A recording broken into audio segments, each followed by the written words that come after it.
जनता party के शासन से लोग दुखी हैं, परेशान हैं और वो इस सरकार को हटाना चाहते हैं।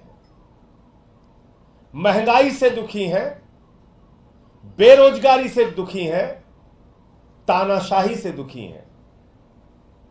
जिस तरह से इस चुनाव में धनबल का इस्तेमाल किया गया, जिस तरह से इस चुनाव में ईडी तंत्र का इस्तेमाल किया गया, सीबीआई के तंत्र का इस्तेमाल किया गया, इनकम टैक्स के तंत्र का इस्तेमाल किया गया, पुलिस के तंत्र का इस्तेमाल किया गया, सारे विपक्ष को पकड़ पकड़ के जेल में डाला गया। हमारी पार्टी के मुखिया अरविंद केजरीवाल सहित हमारे शिक्षा मंत्री, हमारे स्वास्थ्य मंत्री मनीष सिसोदिया और सत्येंद्र जैन को जेल में डाला गया।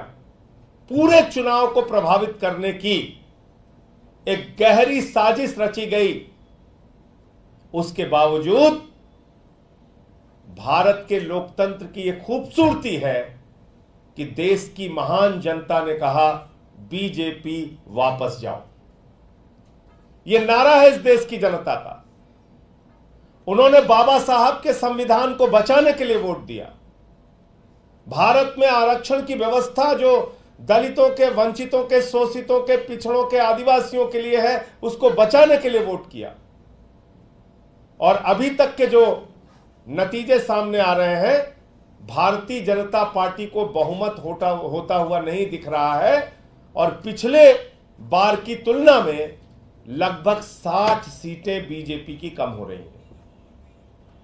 अब जरा सी भी नैतिकता है भारत के प्रधानमंत्री में, जरा सी भी नैतिकता अगर देश के प्रधानमंत्री नरेंद्र मोदी जी में है तो उनको इस्तीफा दे देना चाहिए, क्योंकि उन्होंने तो 400 पार का नारा दिया था। 400 पार। लेकिन देश की जनता समझ गई कि ये 400 पार चाहिए संविधान को बदलने के लिए, ये 400 पार चाहिए आरक्षण को खत्म करने के लिए, ये 400 पार चाहिए अपने पूंजीपति मित्रों को फायदा पहुंचाने के लिए। और इसलिए देश की जनता ने यह परिणाम दिया है। भारतीय जनता पार्टी के लिए यह बहुत बड़ा सबक है, लेकिन शायद वो सबक नहीं लेंगे, क्योंकि उन्हें तो झगड़ा करना है।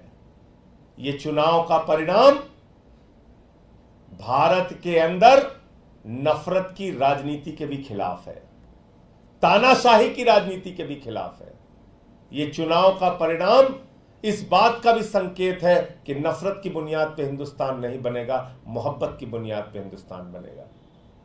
तो इसलिए मैं इस देश की महान जनता को बधाई देना चाहता हूं कि लोकतंत्र के इस महापर्व में आपने हिस्सा लिया और एग्जिट पोल के परिणाम को पूरी तरीके से आपने ध्वस्त किया।